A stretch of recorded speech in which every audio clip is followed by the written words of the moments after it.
बच्चों, मेरा नाम है मोहित और आपका स्वागत है हमारे यूट्यूब चैनल हिस्ट्री चैंपियन में। तो जैसा कि आप जानते हो, आपका BA first semester second semester का जो पेपर होता है सोशियोलॉजी का, बेसिक कॉन्सेप्ट ऑफ सोशियोलॉजी, उससे संबंधित जो आपके सामने अति लघुतरात्मक प्रश्न आते हैं 10। काफ़ी बच्चों का सवाल होता है कि सर इन प्रश्नों के उत्तर तो हम कर ही नहीं पाते हैं, तो वही उन्हीं सब प्रश्नों के उत्तर है वो आपके सामने लेकर आया हूँ। मोस्ट इंपॉर्टेंट जो बार बार रिपीट होते हैं वही प्रश्न आपको करवाने वाला हूँ मैं। तो आपको क्या करना है, सबसे पहले चैनल को सब्सक्राइब कर देना है, वीडियो को लाइक कर देना है और इस वीडियो को आपको पूरा देखना है। पूरा देखोगे ना तो काफ़ी बच्चों के जो कमेंट आते हैं, सर आपने जो प्रश्न दिए थे लगभग वही एग्जाम के अंदर आए हैं, तो आप भी यही बोलोगे। और बाकी के प्रश्नों के उत्तर हैं उसके लिए आपको डिस्क्रिप्शन में प्लेलिस्ट का लिंक दिया, वहाँ पर जाके आप जरूर से पढ़ लेना। पहले नंबर प्रश्न की बात करें, सामाजिक संरचना क्या है। तो सामाजिक संरचना का तात्पर्य समाज के विभिन्न भागों से है। आपको पता है जो हमारा समाज होता है, सामाजिक संरचना क्या होती है, जो हमारे समाज होता है उसके अलग अलग भाग होते हैं। जैसे परिवार हो गया, कोई संस्था हो गई, कोई वर्ग हो गया, वो सब क्या होते हैं। देखो समाज किससे बनता है, आपका घर परिवार हो गया, उससे अलग अलग प्रकार के परिवारों से बनकर समाज बनता है। जाति हो गई, धर्म हो गई, अलग अलग प्रकार की संस्थाएं हो गई, उस प्रकार से चीज़ों से क्या बनता है, हमारे पूरी समाज की संरचना होती है। आपसी संबंध और उनकी कार्य प्रणाली से, तो जो लोग सभी लोग आपस में जुड़कर एक साथ कार्य प्रणाली का एक साथ कार्य करते हैं और संगठित रूप में रहते हैं, उसी को क्या कहा जाता है, सामाजिक संरचना के नाम से जाना जाता है। 2 नंबर प्रश्न है, सामाजिक संस्था क्या होती है। तो सामाजिक संस्था क्या होती है, सामाजिक संस्था वह संगठित व्यवस्था होती है जो सामाजिक आवश्यकताओं की पूर्ति करती है, जैसे कि विवाह, शिक्षा व धर्म। तो सामाजिक संस्था क्या होती है, एक संगठित मतलब एक साथ लोग जो मिलजुल कर रहते हैं, उसी को क्या कहा जाता है, सामाजिक संस्था के नाम से जाना जाता है। और वो संस्थाएं क्या करती हैं, हमारे समाज की जो अलग अलग प्रकार की जो व्यवस्थाएं हैं, आवश्यकताएं होती हैं, हमारे समाज को जो जरूरत होती है उनको पूरा करने का कार्य करती हैं, तो उसी को क्या कहा जाता है, सामाजिक संस्था के नाम से जाना जाता है। जैसे विवाह हो गया, शिक्षा हो गई, धर्म हो गया, तो इनका क्या कार्य होता है, इनका कार्य यही होता है कि वो आपका समाज की जो अलग अलग प्रकार की चीज़ें होती हैं उनको पूर्ति करने का कार्य करते हैं।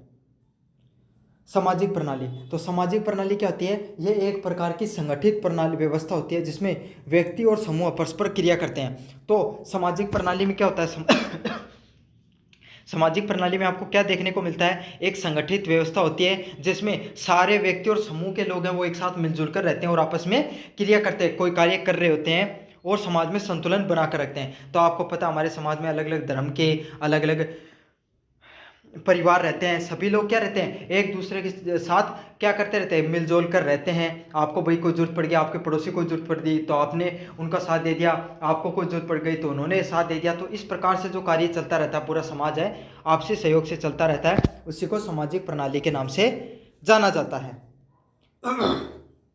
4 नंबर प्रश्न की बात करूं, सामाजिक संस्थाएं समाज में क्या कार्य करती हैं। तो जो सामाजिक संस्थाएं होती है हमारे समाज के अंदर, वो क्या कार्य करती हैं, सामाजिक संस्थाओं का कार्य होता है हमारे समाज में सामाजिक नियंत्रण का कार्य होता है। तो समाज में आपको जो सामाजिक नियंत्रण होता है, समाज के अंदर अलग अलग प्रकार के नियम कायदे बनाए जाते हैं, उन पर नियंत्रण करने का कार्य करता है। नियमों का पालन करना, मूल्यों का संरक्षण करना और सांस्कृतिक संतुलन करना। तो जैसे स्कूल हो गई, ये एक सामाजिक संस्था है। अब स्कूल का क्या कार्य होता है, वो बच्चों को, आने वाली पीढ़ियों को हमारी संस्कृति के बारे में, शिक्षा के बारे में, नैतिक मूल्यों के बारे में बताती है। तो यही होता है सामाजिक संस्थाओं क्या कार्य होता है, सामाजिक संस्थाओं का कार्य सामाजिक नियंत्रण करने का, नियम पालन करने का कार्य होता है।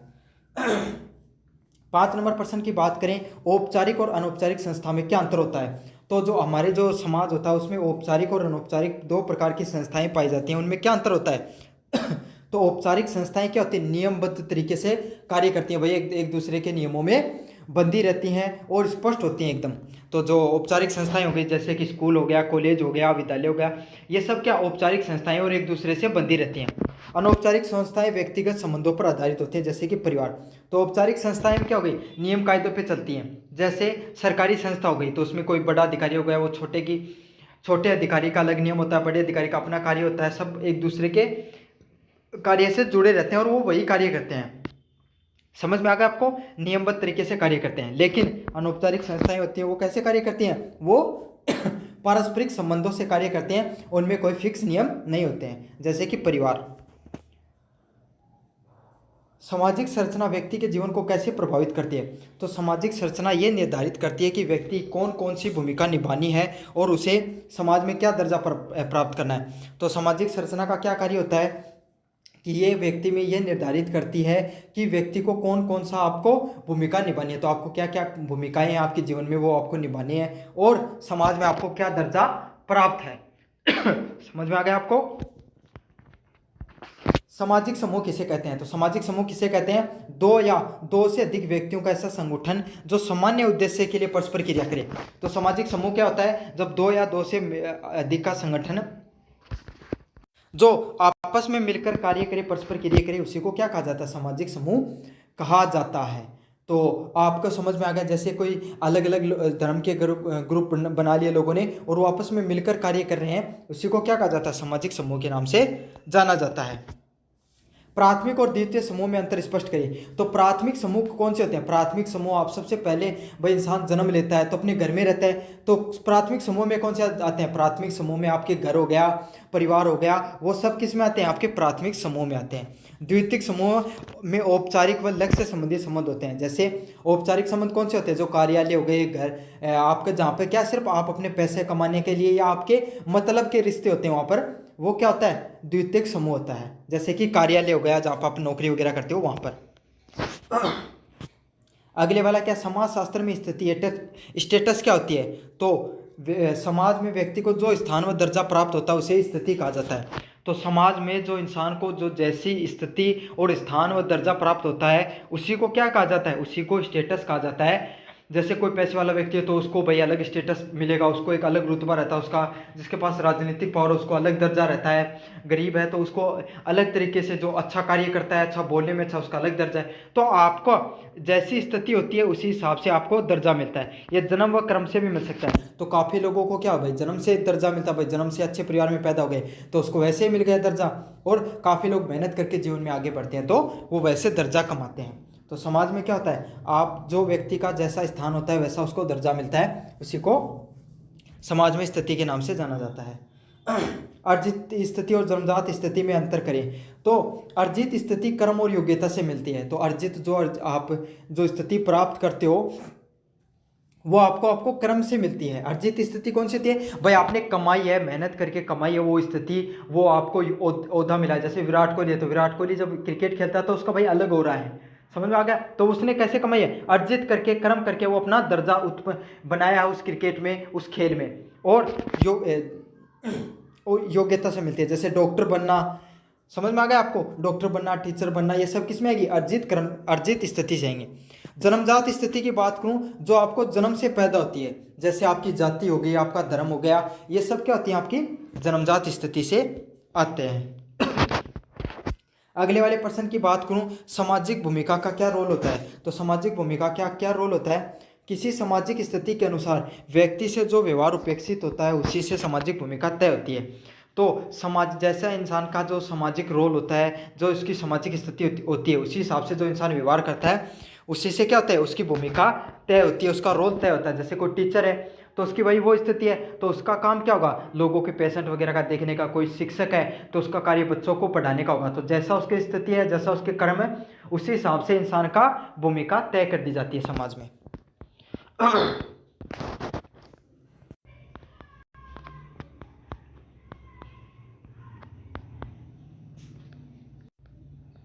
अगले वाले प्रश्न की बात करें अपन, स्थिति और भूमिका में संबंध स्पष्ट करो।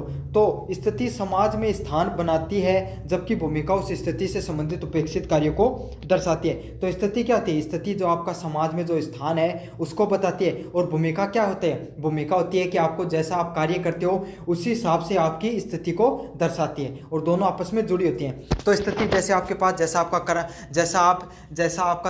दर्जा है समाज के अंदर, तो वो क्या होगा? वो आपकी स्थितियों की भूमिका क्या होगी? आप जैसा कर्म करोगे, जो कार्य करोगे, उस हिसाब से आपकी भूमिका तय कर दी जाती है, और दोनों आपस में जुड़ी होगी। जैसे आपकी स्थिति होगी, आप अच्छा कर्म करोगे, आपकी अच्छी भूमिका होगी, तो आपकी अच्छी स्थिति मानी जाएगी समाज के अंदर।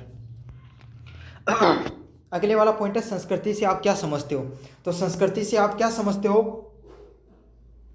संस्कृति जीवन जीने की वह समग्र शैली है जो ज्ञान, विश्वास, कला और नैतिक कानून और रीति रिवाज आदि से मिलकर बनती है।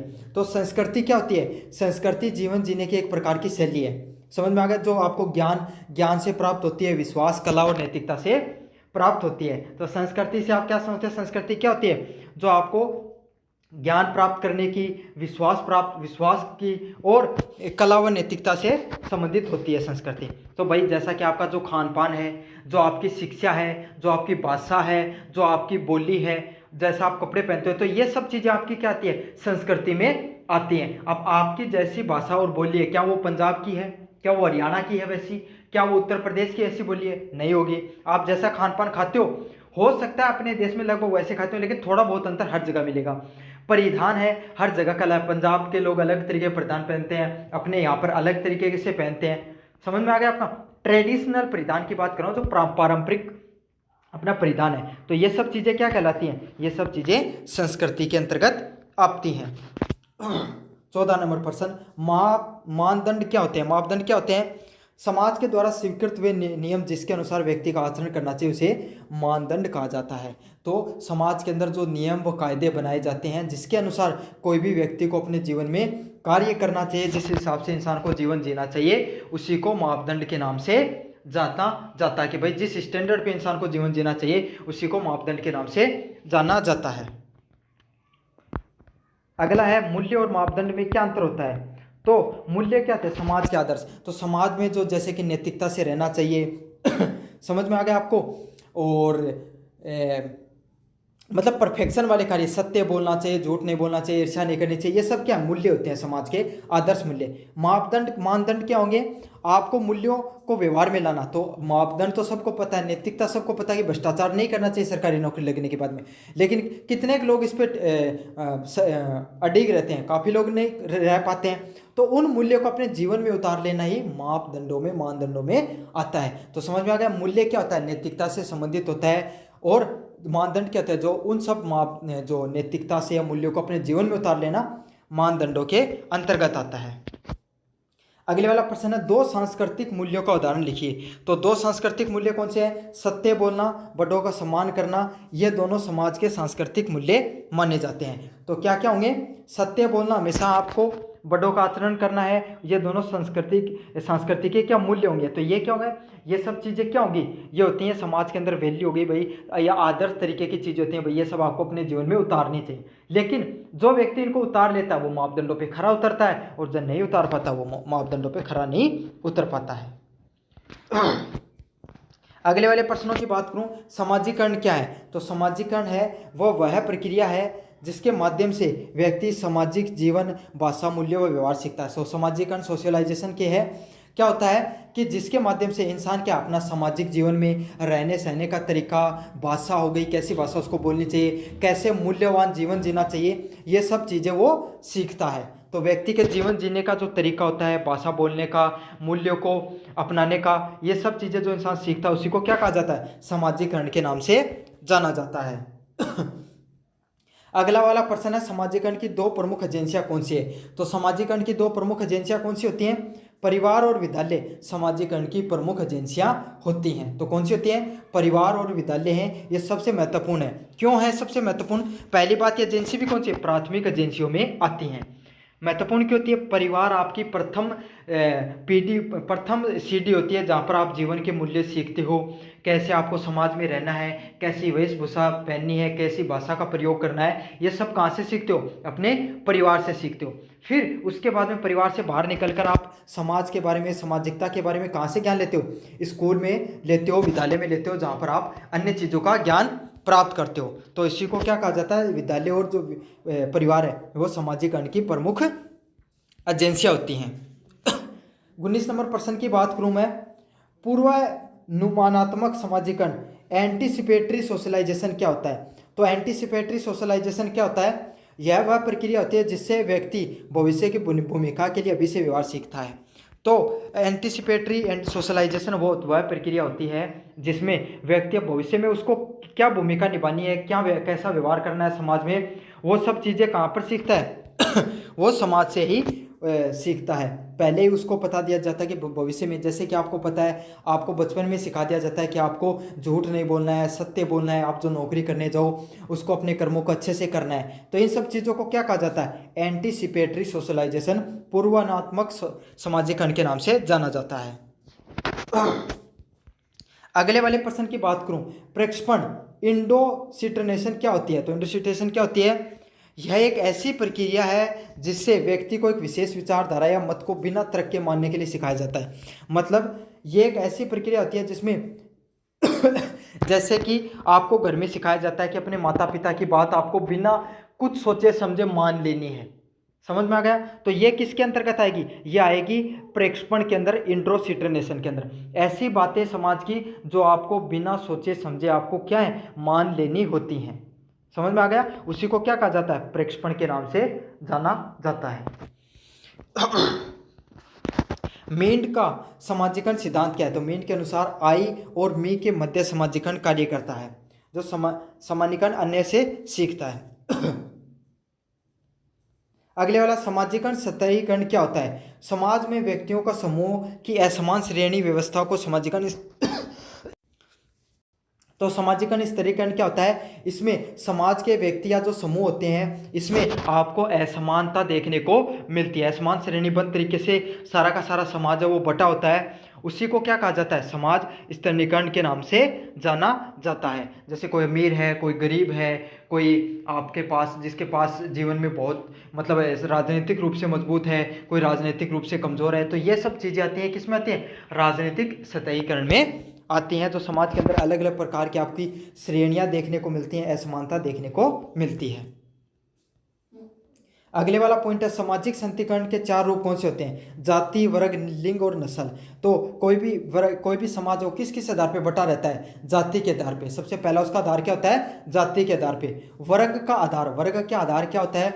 आप किस वर्ग से आते हो, किस धर्म से आते हो, समझ में आ गया? उसके आधार पे। लिंग के आधार पे महिला व पुरुष के आधार पर बटा रहता है। नस्ल, आप किस नस्ल के हो, जैसे आप इंडियन हो, ऑस्ट्रेलियन हो, अफ्रीकन हो, आप यूरोपियन हो, इन सब नस्लों के आधार पे, श्वेत हो अश्वेत हो, इस आधार पर समाज के अंदर सतहीकरण किया जाता है।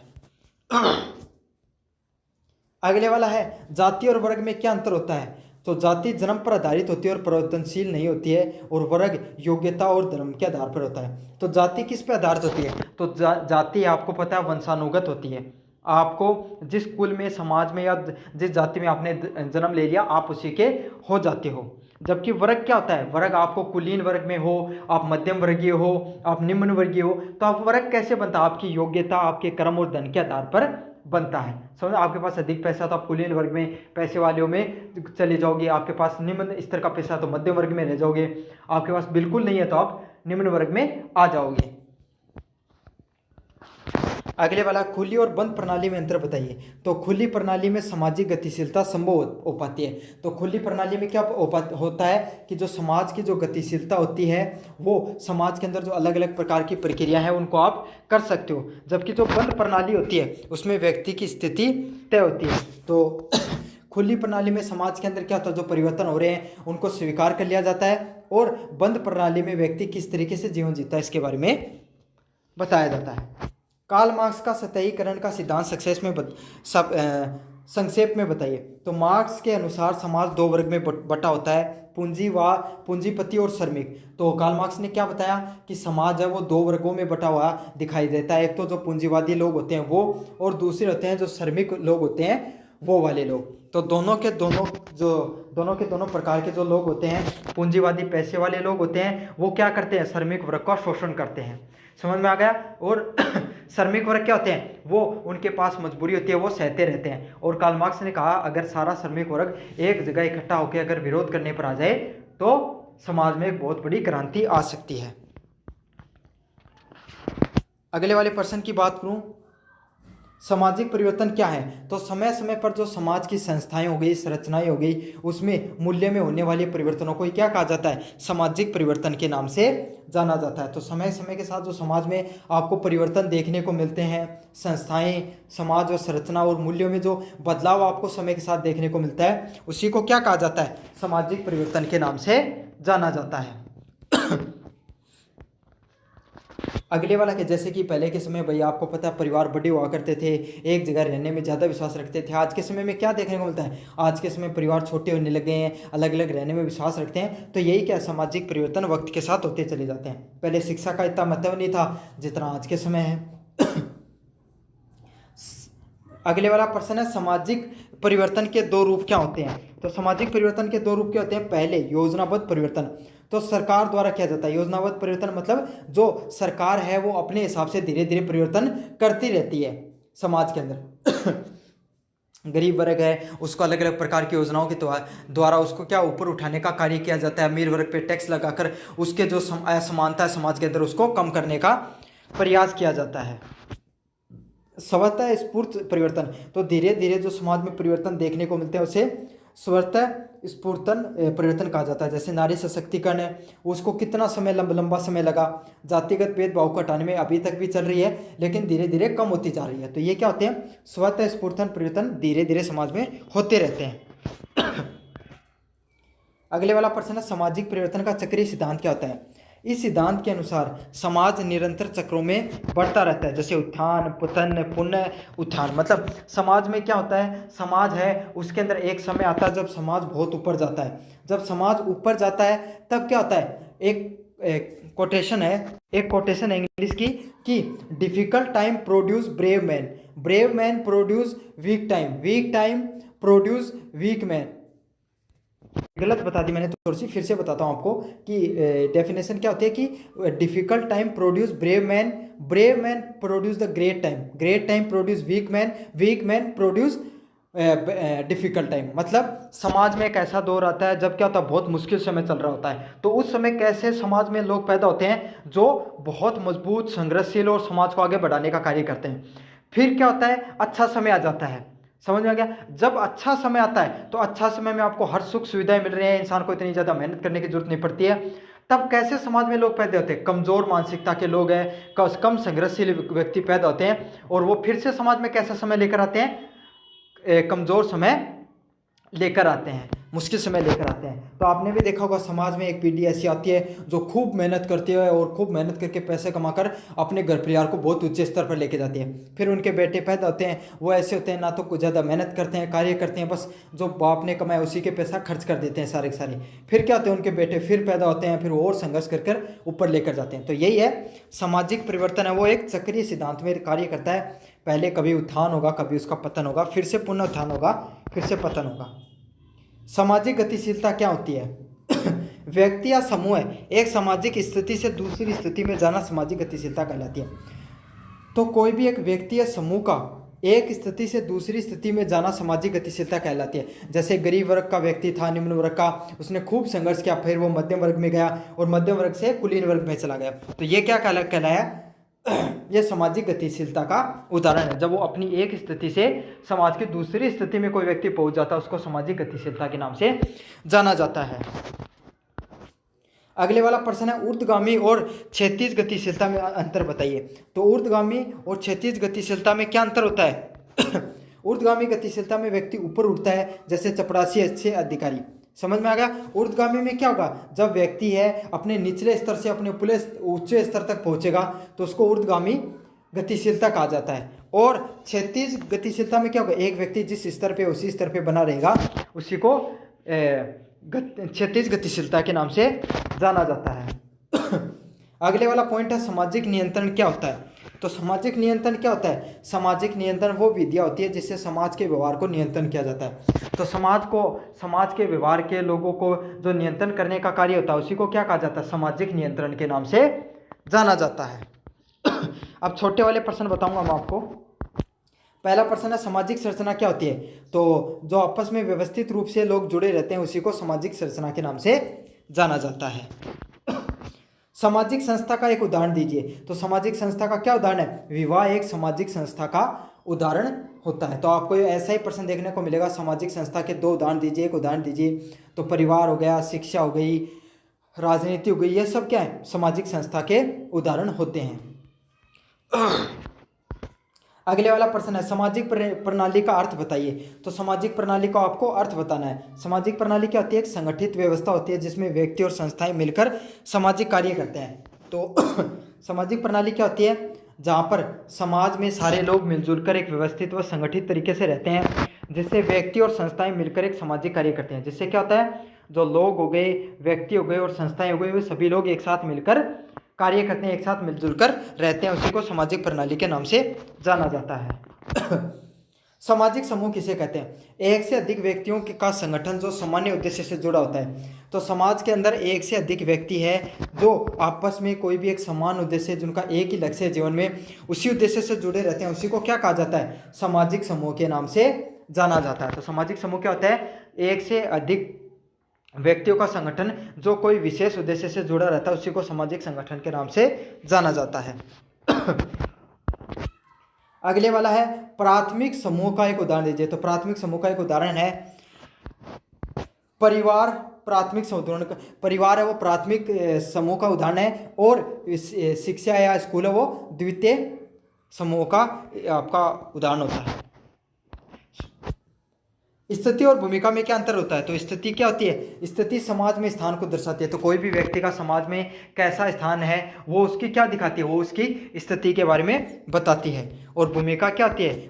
भूमिका उस स्थान से जुड़ा हुआ व्यवहार, तो उस व्यक्ति का समाज में कैसा व्यवहार है, किस तरीके से लोगों के साथ मिलजुल कर रहता है, उसी क्या होता है? उसी को भूमिका के नाम से जाना जाता है। अगला है मानदंड। नॉर्म्स क्या होते हैं? तो मापदंड वे नियम होते हैं जो समाज में सही आचरण का मार्गदर्शन करते हैं। तो मापदंड क्या होंगे? मापदंड वे नियम होंगे समाज में जो आपको सही से आचरण करने का मार्गदर्शन करते हैं कि आपको जीवन में किस तरीके से रहना चाहिए। जो नियम कायदे, जो मूल्य बनाए गए हैं समाज में, उसको अपने जीवन में उतार कर सही से रहना चाहिए। उसी को क्या कहा जाता है? मानदंडों के नाम से जाना जाता है। अगले वाला प्रश्न है दो सामाजिक मूल्यों के नाम लिखिए। तो दो सामाजिक मूल्य क्या हैं? सामाजिक मूल्य क्या होते हैं? वो आदर्श जीवन जीने का तरीका जो हमें अच्छे से जीवन जीने का तरीका बताता है, उसी को सामाजिक मूल्य के नाम से जाना जाता है। जैसे सत्य और अहिंसा, ये दो क्या है? ये दो प्रकार के सामाजिक मूल्य होते हैं। अगले वाला प्रश्न है सामाजिकरण की दो एजेंसियों के नाम बताइए। तो परिवार और विद्यालय, ये सामाजिकरण की दो प्रमुख एजेंसियां होती हैं। तो कौन सी होती हैं? परिवार और विद्यालय हैं, ये सामाजिकरण की दो प्रमुख एजेंसियों में से होती हैं। अर्जित स्थिति क्या होती है? अर्जित स्थिति होती है जब व्यक्ति अपनी योग्यता के आधार पर प्रयास कर कर कोई स्थिति प्राप्त करता है, उसी को अर्जित स्थिति के नाम से जाना जाता है। अगले वाला जाति और वर्ग में एक प्रमुख अंतर बताइए। तो जाति है वो कोई भी इंसान के जन्म के आधार पर होती है, और वर्ग है वो आर्थिक और सामाजिक स्थिति के आधार पर होता है। तो जाति कैसे होती है? जाति जिस जाति में इंसान जन्म लेगा, उसे क्या कहा जाता है? जाति के नाम से जाना जाता है। और वर्ग होता है वो आर्थिक और सामाजिक स्थिति। तो जैसे इंसान की सामाजिक स्थिति होती है, उसके आधार पर उस इंसान का वर्ग का जन्म होता है। 12 नंबर प्रश्न है सामाजिक सतहीकरण के दो रूप बताइए। तो सामाजिक सतहीकरण, सामाजिक में इक्वेलिटी के क्या दो नियम होते हैं? सामाजिक स्तरीकरण और जातिगत सतहीकरण और वर्ग सतहीकरण। ये क्या होता है? समाज में दो अलग अलग प्रकार के भेदभाव पाए जाते हैं, उसे सामाजिक सतहीकरण के नाम से जाना जाता है। तो इसमें पहला जातिगत सतहीकरण, दूसरा वर्ग आधारित सतहीकरण। अगले वाला सामाजिक गतिशीलता क्या होती है? सामाजिक गतिशीलता व्यक्ति या समूह के एक सामाजिक स्थिति से दूसरी स्थिति में जाने को कहलाते हैं। तो सामाजिक गतिशीलता क्या होती है? समाज या समूह का एक वर्ग से एक स्थिति से दूसरी स्थिति में जाने क्या कहलाती है? सामाजिक गतिशीलता के नाम से जाना जाता है। ऊर्ध्वगामी गतिशीलता क्या होती है? तो जब एक किसानी अधिकारी, जब आप जीवन में ऊपर की तरफ प्रगति करते हो, उसको ऊर्ध्वगामी गतिशीलता के नाम से जाना जाता है। जैसे किसान हो गया, एक सामान्य घर का व्यक्ति हो गया, वो कोई अधिकारी बन गया, उच्च पोस्ट पर पहुंच गया, तो उसको ऊर्ध्वगामी गतिशीलता के नाम से जाना जाता है। सामाजिक परिवर्तन का एक उदाहरण बताइए। तो सामाजिक परिवर्तन का क्या एक उदाहरण है? तकनीक विकास सामाजिक परिवर्तन का एक मुख्य कारण होता है। तो सामाजिक परिवर्तन समाज में कैसे देखने को मिलता है? जैसे कि एक तकनीकी विकास हो रहा है, उसी से क्या हो गया? सामाजिक परिवर्तन का मुख्य कारण हो सकता है। अगले वाला पॉइंट है सामाजिक नियंत्रण के दो साधन कौन से होते हैं? तो सामाजिक नियंत्रण के दो प्रमुख कारण कौन से होते हैं? कानून और नैतिकता सामाजिक नियंत्रण के साधन होते हैं। तो कानून और नैतिकता ही समाज को नियंत्रण करने के दो प्रमुख इसमें से कारण होते हैं। संस्कृति क्या होती है? तो आपको मैंने बताया समाज संस्कृति, समाज में जिस प्रकार की जीवन शैली में लोग रहते हैं, जैसे भाषा बोलते हैं, जैसे कला मूल्यों को अपनाते हैं, उसी को क्या कहा जाता है? संस्कृति के नाम से जाना जाता है। अगले वाले प्रश्न की बात करूं, इंडोक्रिटिनेशन किसे कहा जाता है? तो किसी तर्क या विचार को स्वीकार कराने की प्रक्रिया को इंडोक्रिटिनेशन कहा जाता है। समझ में आ गया आपको? जिसे पृष्ठपोषण के नाम से भी कहा जाता है कि भाई आपको बिना विचार के, बिना तर्क के आप किसी भी चीज़ को मान लेनी है, उसी को इंडोक्रिटिनेशन के नाम से जाना जाता है। तो ये तो था आपका वेरी शॉर्ट टाइप क्वेश्चन, सभी के सभी मैंने रिवाइज करा दिए, कम से कम समय में 50% के लगभग आप रिवाइज कर चुके हो अब तक। तो बस आपका पेपर कैसा जाए ये ज़रूर से बताना। Best of luck for your examination. धन्यवाद।